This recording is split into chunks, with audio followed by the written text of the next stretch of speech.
আমরা হিন্দু তো কন্যা মেরে ফেলি। আমাদেরকে বুঝাতে হয় বেটি বাঁচাও বেটি পড়াও, গাড়ির পেছনে লিখে।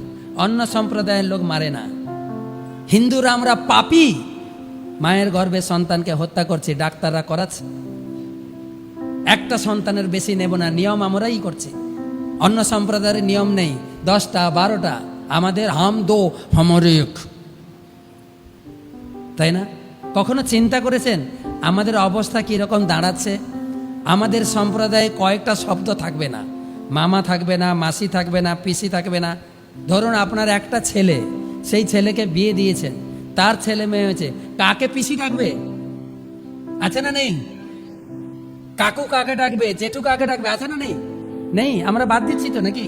আপনার একটা মেয়ে, তার ছেলে মেয়ে হয়েছে, কাকে মামা ডাকবে? মামা, মাসি? নেই। কখন চিন্তা করছেন? হাম দো হামর এক, আমার ভোগে ভাগ পড়ে যাবে। এত বড় মন্দির বানানো হচ্ছে, আপনারা সন্তান না নিলে আমাদের মন্দিরটা ভরবে কি করে গো?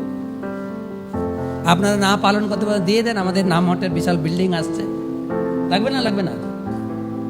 প্রভুর 2টো জেলা, প্রভুর যদি হ্যান্ডস হয়ে যায়, প্রভুর 2টো গ্রুপ হয়ে যাবে, হবে না? হ্যাঁ, আপনি রাখবেন তো? চাচ্ছেন কিন্তু নেই তো দেবেন কি?